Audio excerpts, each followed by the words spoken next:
चलिए 18 जून 2022 nexus GS special निकाल लीजिएगा और शुरुआत करेंगे सीता से।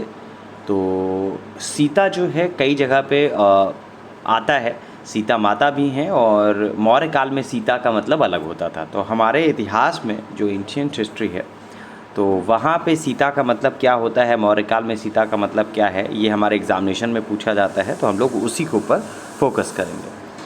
तो मौर्य काल में राजकीय भूमि की जो व्यवस्था है वो सीता अध्यक्ष द्वारा होती थी। इसमें प्राप्त होने वाली आय को सीता कहा जाता था। लिखिएगा, मौर्य काल में राजकीय भूमि की व्यवस्था, मौर्य काल में राजकीय भूमि की व्यवस्था सीता अध्यक्ष द्वारा होती थी, सीता अध्यक्ष द्वारा होती थी। इससे प्राप्त होने वाली आय को, इससे प्राप्त होने वाली आय को सीता कहा जाता था, सीता कहा जाता था। नेक्स्ट है गायत्री मंत्र के बारे में बात करें तो गायत्री मंत्र का उल्लेख जो है सर्वप्रथम ऋग्वेद में मिलता है और यह मंत्र जो है ऋग्वेद के तृतीय मंडल में उल्लिखित है। लिखिएगा, गायत्री मंत्र का उल्लेख, गायत्री मंत्र का उल्लेख सर्वप्रथम ऋग्वेद में मिलता है, सर्वप्रथम ऋग्वेद में मिलता है और यह मंत्र ऋग्वेद के तृतीय मंडल में, और यह मंत्र ऋग्वेद के तृतीय मंडल में उल्लिखित है, उल्लिखित है। नेक्स्ट है दारुल शफ़ा के बारे में बात करें तो सल्तनत कालीन शासक रहे हैं फिरोज तुगलक, इनके द्वारा स्थापित दारुल शफ़ा जो है खैराती अस्पताल था, पूछा बहुत जाता है। लिखिएगा, सल्तनत कालीन शासक फिरोज तुगलक द्वारा स्थापित, फिरोज तुगलक द्वारा स्थापित दारुल शफ़ा एक खैराती अस्पताल था, दारुल शफ़ा एक खैराती अस्पताल था। नेक्स्ट है टंका के बारे में बात करें तो सल्तनत कालीन शासक इल्तुतमिश, इन्होंने उत्तर भारत में चांदी का सिक्का टंका तथा तांबे का जो सिक्का है जीतल वो जारी किया था। लिखिएगा, सल्तनत कालीन शासक इल्तुतमिश ने, सल्तनत कालीन शासक इल्तुतमिश ने उत्तर भारत में चांदी का सिक्का, उत्तर भारत में चांदी का सिक्का टंका तथा तांबे का सिक्का जीतल तथा तांबे का सिक्का जीतल जारी किया था, जीतल जारी किया था, जारी किया था। नेक्स्ट है अब्दुल कादिर बदायूनी के बारे में बात करें, ये क्यों महत्वपूर्ण है इनके बारे में हम लोग बात कर लेते हैं। तो अकबर के शासनकाल में रामायण का फ़ारसी अनुवाद जो है अब्दुल कादिर बदायूनी ने किया था। लिखिएगा, अकबर के शासनकाल में, अकबर के शासनकाल में रामायण का फ़ारसी में अनुवाद, रामायण का फ़ारसी में अनुवाद अब्दुल कादिर बदायूनी ने किया था, अब्दुल कादिर बदायूनी ने किया था, अब्दुल कादिर बदायूनी ने किया था। नेक्स्ट है मुस्लिम लीग के अधिवेशन की अध्यक्षता के बारे में बात करें तो मार्च 1940 की बात है, मार्च 1940 की बात है। उसमें संपन्न मुस्लिम लीग के लाहौर अधिवेशन में ही लीग द्वारा पाकिस्तान प्रस्ताव जो है अपनाया गया था और मुस्लिम लीग के इस अधिवेशन की अध्यक्षता जो है मोहम्मद अली जिन्ना ने की थी। डायरेक्टली इस पॉइंट को आप लिख सकते हैं, मुस्लिम लीग के लाहौर अधिवेशन की अध्यक्षता, मुस्लिम लीग के लाहौर अधिवेशन ब्रैकेट में लिखिएगा 1940 की अध्यक्षता मोहम्मद अली जिन्ना ने की थी, मोहम्मद अली जिन्ना ने की थी। नेक्स्ट है बॉम्बे, मद्रास और कलकत्ता में उच्च न्यायालयों के बारे में बात करें तो बॉम्बे, मद्रास और कलकत्ता उच्च न्यायालयों की स्थापना ब्रिटिश संसद द्वारा पारित 1861 के भारतीय उच्च न्यायालय अधिनियम के तहत 1862 में की गई थी। लिखिएगा, बॉम्बे, मद्रास और कलकत्ता, बॉम्बे, मद्रास और कलकत्ता उच्च न्यायालयों की स्थापना, उच्च न्यायालयों की स्थापना ब्रिटिश संसद द्वारा पारित 1861 के, ब्रिटिश संसद द्वारा पारित 1861 के भारतीय उच्च न्यायालय अधिनियम के तहत, भारतीय उच्च न्यायालय अधिनियम के तहत 1862 में की गई थी, 1862 में की गई थी। नेक्स्ट है एक तरफ लिखिएगा जैवमंडल रिजर्व और एक तरफ लिखिएगा अवस्थिति। जैवमंडल रिजर्व और एक तरफ लिखिएगा अवस्थिति। नोकरेक, नोकरेक मेघालय, मानस असम, दिहांग दिबांग अरुणाचल प्रदेश, दिहांग दिबांग अरुणाचल प्रदेश, अगस्त मलाई केरला, अगस्त मलाई केरला। कल हम लोगों ने ज्योग्राफी की क्लास में प्रामाणिक माध्याह्न रेखा के बारे में बात की थी।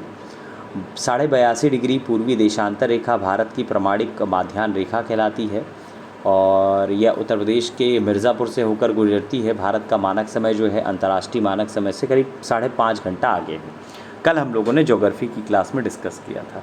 यही तरीका होता है। अगर आपको अपने आप को इस एग्ज़ामिनेशन के लिए प्रिपेयर करना है तो रिवीज़न बहुत ज़्यादा मस्ट होता है। जो चीज़ें आप लोगों ने कल पढ़ी हैं उसको एक बार रिकॉल कर लीजिए। तो ये हमेशा करना चाहिए आप लोगों को। और आज आपका सैटरडे है तो आज आपका वीक टेस्ट भी होगा। जितनी चीज़ें इस सप्ताह में आप लोगों ने पढ़ी हैं तो वो सारी चीज़ें आपका आज एग्ज़ामिनेशन में पूछा जाएगा, आज टेस्ट पेपर में पूछा जाएगा। तो होपफुली मुझे लगता है कि पहला टेस्ट आप सभी लोगों का अच्छा जाना चाहिए, क्योंकि अभी बहुत ज़्यादा चीज़ें पढ़ाई नहीं गई हैं। तो जितनी भी चीज़ें हैं तो होपफुली वो आप लोग अच्छा करके आएंगे। चलिए कुछ दर्रे लिख लीजिएगा और किस राज्य में है इसके बारे में। नाथुला दर्रा सिक्किम, नाथुला दर्रा सिक्किम। लिपुलेख दर्रा उत्तराखंड, लिपुलेख दर्रा उत्तराखंड। रोहतांग दर्रा हिमाचल प्रदेश, रोहतांग दर्रा हिमाचल प्रदेश। पालघाट दर्रा केरला,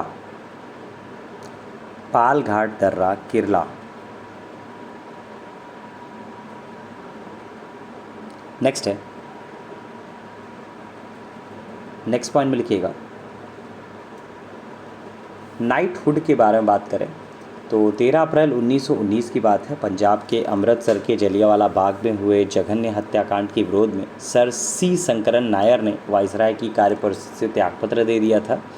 रविन्द्रनाथ टैगोर ने इस हत्याकांड के विरोध में अपनी नाइटहुड की उपाधि जो है वो त्याग दी थी। लिखने की आवश्यकता नहीं है, बहुत इंपॉर्टेंट है। अभी इसको कई बार पढ़ाया जाएगा, लिखाया जाएगा, तो बहुत ज़्यादा परेशान होने की ज़रूरत नहीं है।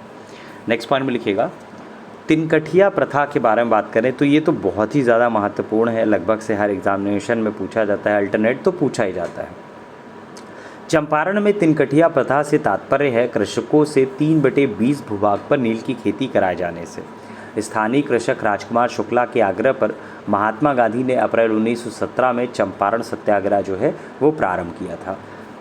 लिखिएगा चंपारण में तिनकठिया प्रथा, चंपारण में तिनकठिया प्रथा का तात्पर्य 3/20 भूभाग पर नील की खेती करने से था। 3/20 भूभाग पर नील की खेती करने से, नील की खेती करने से था। नेक्स्ट है, नेक्स्ट पॉइंट में लिखिएगा, नेक्स्ट पॉइंट में लिखिएगा आर्टिकल 18 उपाधियों का अंत, आर्टिकल 18 उपाधियों का अंत, उपाधियों का अंत। फजेंडा के बारे में बात करें तो फजेंडा जो है ब्राज़ील में, फजेंडा एक प्रकार का बागान है और जहां कहवा का उत्पादन किया जाता है। ब्राज़ील में कहवा का उत्पादन जो है दक्षिणी पूर्वी क्षेत्रों में किया जाता है और औपनिवेशिक काल मतलब 16वीं से 18वीं शताब्दी में ब्राज़ील के उत्तर पूर्वी क्षेत्रों के फजेंडा में चीनी का उत्पादन होता था। लिखिएगा ब्राज़ील में विशाल कहवा बागानों को, ब्राज़ील में विशाल कहवा बागानों को फजेंडा कहा जाता था, फजेंडा कहा जाता था, फजेंडा कहा जाता था। नेक्स्ट है लुडविग्स के बारे में बात करें तो लुडविग्स नहर जो है दक्षिणी जर्मनी में आंतरिक जलमार्ग के रूप में प्रयोग की जाती है। लिखिएगा लुडविग्स, लुडविग्स नहर दक्षिण जर्मनी में, दक्षिण जर्मनी में आंतरिक जलमार्ग के रूप में, आंतरिक जलमार्ग के रूप में प्रयोग की जाती है, आंतरिक जलमार्ग के रूप में प्रयोग की जाती है। नेक्स्ट है हैले राष्ट्रीय उद्यान के बारे में बात करें तो इसका नया नाम आ गया है। पुराना नाम जो है वो आपका हैले है, जिम कार्बेट है, लेकिन इसका नया अपडेशन आ चुका है, होपफुली आप सभी लोगों को याद होगा क्योंकि करंट अफेयर्स की क्लास में कई बार इसको पढ़ाया गया है। चलिए, जिसको याद होगा मैसेज कर देगा। तो और मैसेज मेरे व्हाट्सअप नंबर पे किया करिए सभी लोग। नेक्सस जीएस का जो व्हाट्सअप नंबर है उस पर मत किया करिए, वहाँ पे मैं नहीं देखता मैसेजेस। और जो नेक्सस जीएस का टेलीग्राम चैनल है, टेलीग्राम है, उस पर भी मैसेज मत किया करिए, वहाँ पे बहुत सारे मैसेजेस आते हैं तो वो देख पाना मुश्किल होता है। तो आप जितने भी स्टूडेंट्स पढ़ रहे हैं क्लास में, तो सभी लोगों को इसी वजह से मेरा पर्सनल नंबर दिया जाता है, जिसकी वजह से आप डायरेक्टली मुझे मैसेज कर सकें, ठीक है। तो चलिए, भारत के प्रथम राष्ट्रीय उद्यान की स्थापना, भारत के प्रथम राष्ट्रीय उद्यान की स्थापना वर्ष 1936 में, वर्ष 1936 में हैले राष्ट्रीय उद्यान के रूप में हुई थी, हैले राष्ट्रीय उद्यान के रूप में हुई थी। यह उद्यान अब जिम कॉर्बेट राष्ट्रीय उद्यान के नाम से, यह उद्यान अब जिम कॉर्बेट राष्ट्रीय उद्यान के नाम से लोकप्रिय है, लोकप्रिय है। अब एक तरफ लिखिएगा ग्रीन हाउस गैस और एक तरफ लिखिएगा स्रोत। Carbon dioxide thermal power station, thermal power station. Nitrous oxide जलमग्न धान के खेत, जलमग्न धान के खेत। सल्फर डाइऑक्साइड ईंट के भट्टे, सल्फर डाइऑक्साइड ईंट के भट्टे, ईंट के भट्टे। नेक्स्ट है, देखिए, श्वसनीय सूक्ष्म कण वे कण होते हैं जो कम से कम इतने छोटे हों कि श्वसन के दौरान फेफड़े में प्रवेश कर सके। 5 माइक्रोन से छोटे, लगभग 2.5 माइक्रोन आकार वाले हवा में तैरते सूक्ष्म कण नासिका झिल्ली द्वारा रोके नहीं जा सकते और परिणाम स्वरूप यह श्वसन द्वारा फेफड़े में पहुंच जाते हैं और विभिन्न रोगों का कारण बनते हैं। जबकि 5 माइक्रोन से बड़े निलंबित कण नासिका झिल्ली द्वारा रोक लिए जाते हैं तथा ये फेफड़े तक नहीं पहुंच पाते। लिखिएगा, हवा में तैरते हुए श्वसनीय सूक्ष्म कणों का आकार, हवा में तैरते हुए श्वसनीय सूक्ष्म कणों का आकार 5 माइक्रोन से कम होता है, 5 माइक्रोन से कम होता है। एक तरफ लिखिएगा नगर और एक तरफ लिखिएगा नदी। खार्तूम नील, खार्तूम नील। ब्राज़ावेले जैरे, ब्राज़ावेले जैरे। रॉटरडैम राइन नदी, रॉटरडैम राइन नदी। पेरिस सेन नदी, पेरिस सेन नदी। एक तरफ लिखिएगा एल्युमिनियम कंपनी और एक तरफ लिखिएगा स्थिति, एल्युमिनियम कंपनी और एक तरफ लिखिएगा स्थिति। बालको कोरबा छत्तीसगढ़ में है ये, बालको कोरबा। हिंडाल्को रेणुकूट उत्तर प्रदेश में है, ये यूपी स्पेशल में काफ़ी ज़्यादा पूछा जाता है। Hindalco Renukoot Uttar Pradesh. Indian aluminium company Hirakud Orissa, Hirakud Orissa. Nalco Koraput, ये भी उड़ीसा में ही है, नालको कोरापुट उड़ीसा। एक तरफ लिखिएगा जलप्रपात और एक तरफ लिखिएगा नदी, जलप्रपात और एक तरफ लिखिएगा नदी। दूध सागर, दूध सागर ये आया भी था अभी आपका 12 जून 2022 को जो एग्ज़ामिनेशन हुआ है तो उसमें पूछा भी गया था, थोड़ा सा कंट्रोवर्शियल प्रश्न है ये। मांडवी नदी पे है और कर्नाटका और गोवा की सीमा पर स्थित है। तो अब ध्यान नहीं है मुझे पूरी तरह से प्रश्न, लेकिन इससे रिलेटेड एक क्वेश्चन जो है वो पूछा गया था। तो एक तरफ लिखिएगा जलप्रपात और एक तरफ लिखिएगा नदी। दूध सागर मांडवी नदी, दूध सागर मांडवी नदी और कर्नाटका और गोवा की सीमा पर स्थित है, कर्नाटका और गोवा की सीमा पर स्थित है। डुडुमा, डुडुमा के बारे में लिखिएगा मत्स्य कुंड, मत्स्य कुंड। ब्रैकेट में लिखिएगा कोरापुट उड़ीसा, कोरापुट उड़ीसा। गोकाक, गोकाक। घाट प्रभा, गोकाक में लिखिएगा नदी का नाम घाट प्रभा। ब्रैकेट में लिखिएगा बेलगाम कर्नाटका, बेलगाम कर्नाटका। बेलगांव से आपको एक नाम और याद आता होगा कि 1924 में एकमात्र ऐसा अधिवेशन हुआ था भारतीय राष्ट्रीय कांग्रेस का जिसमें महात्मा गांधी साहब ने अध्यक्षता की थी भारतीय राष्ट्रीय कांग्रेस की। तो 1924 का बेलगांव अधिवेशन ही था वो। तो बेलगांव जो है वो आपका कर्नाटका में है। तो गोकाक घाट प्रभा बेलगाम कर्नाटका। जोग जलप्रपात के बारे में लिख लीजिएगा। जोग जलप्रपात जो है वो आपका शरावती नदी पर है और कर्नाटका में है। लिखिएगा जोग जलप्रपात, जोग जलप्रपात शरावती नदी कर्नाटका, शरावती नदी कर्नाटका। एक तरफ लिखिएगा क्षेत्र और एक तरफ लिखिएगा स्थानांतरित खेती, स्थानांतरित खेती। पश्चिमी घाट कुमारी, पश्चिमी घाट कुमारी। दक्षिणी पूर्वी राजस्थान वाल्तरे, दक्षिणी पूर्वी राजस्थान वाल्तरे।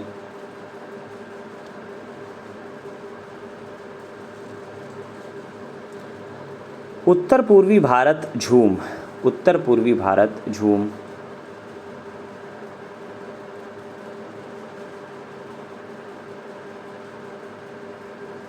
मध्य प्रदेश तथा छत्तीसगढ़, मध्य प्रदेश तथा छत्तीसगढ़ डाहिया, मध्य प्रदेश तथा छत्तीसगढ़ डाहिया। नेक्स्ट है, नेक्स्ट वन में लिखिएगा अघन्या शब्द के बारे में बात करें तो ये तो आज की डेट में भी बहुत ज़्यादा चर्चा में रहती है। ऋग्वेद में गायों के लिए अघन्या शब्द का प्रयोग किया जाता था। इसका मतलब होता है ना मारने योग्य। तो A.L. बॉसम के अनुसार इस शब्द से गाय की आर्थिक महत्ता सूचित होती है क्योंकि गाय ही विनिमय का माध्यम बनती थी। लिख लीजिएगा ऋग्वेद में कई परिच्छेदों में प्रयुक्त या फिर ऋग्वेद में अघन्या शब्द का मतलब गायों से होता था, गायों से होता था। एक तरफ लिखिएगा तीर्थंकर और एक तरफ लिखिएगा प्रतिमा लक्षण, तीर्थंकर और एक तरफ लिखिएगा प्रतिमा लक्षण। आदिनाथ वृषभ, आदिनाथ वृषभ। मल्लिनाथ जल कलश,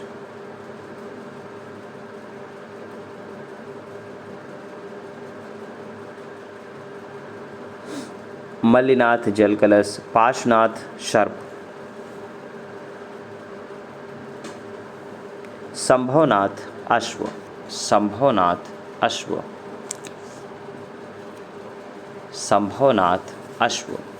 एक तरफ लिखिएगा तूफान और एक तरफ लिखिएगा सर्वाधिक प्रभावित देश, तूफान और एक तरफ लिखिएगा सर्वाधिक प्रभावित देश। Dorian Bahamas, Dorian Bahamas.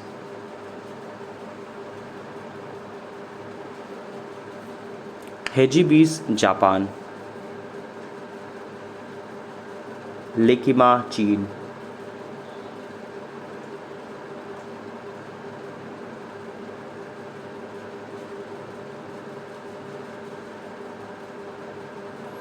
Hagibis Japan, Lekima चीन, लेकिमा चीन।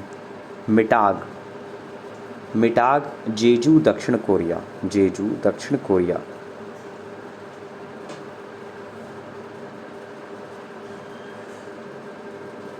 नेक्स्ट है, एक तरफ लिखिएगा प्राकृतिक वनस्पति और एक तरफ लिखिएगा क्षेत्र, प्राकृतिक वनस्पति और एक तरफ लिखिएगा क्षेत्र, प्राकृतिक वनस्पति और एक तरफ लिखिएगा क्षेत्र। अधिजीवी वनस्पति भूमध्य रेखीय, अधिजीवी वनस्पति भूमध्य रेखीय। बबूल सहारा,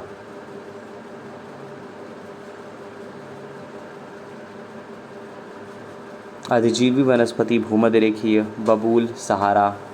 बायोबॉब सवाना, बायोबॉब सवाना। देवदार भूमध्य सागरीय, देवदार भूमध्य सागरीय, भूमध्य सागरीय। बड़े शिकारों की भूमि के बारे में बात करें तो पूरी दुनिया में सवाना प्रदेशों में प्रत्येक वर्ष हजारों बड़े जानवरों को शिकार के द्वारा मारा जाता है और इसीलिए इस प्रदेश को बड़े शिकारों की भूमि कहा जाता है। लिख लीजिएगा, इन्वायरमेंट से रिलेटेड भी है, ज्योग्राफी से भी रिलेटेड है, तो ये क्वेश्चन बन सकता है। आप लोग देख रहे हैं पिछले 2-3 सालों से लगातार इन्वॉल्वमेंट के क्वेश्चंस जो है इंक्रीज़ कर रहे हैं, चाहे वो आपका यूपी कमीशन हो, चाहे वो आपका समीक्षा अधिकारी का एग्ज़ामिनेशन हो। दोनों एग्ज़ामिनेशन में उत्तर प्रदेश के ये दोनों जो बड़े एग्ज़ामिनेशन हैं, इन दोनों में इन्वॉल्वमेंट का जो क्रेज़ है वो लगातार इंक्रीज़ कर रहा है। उधर यूपीएससी की बात करें तो यूपीएससी में भी यही सिनेरियो है, यूपीएससी में भी लगातार इनसे क्वेश्चंस बढ़ रहे हैं। लिखिएगा, पूरी दुनिया में सवाना प्रदेश में प्रत्येक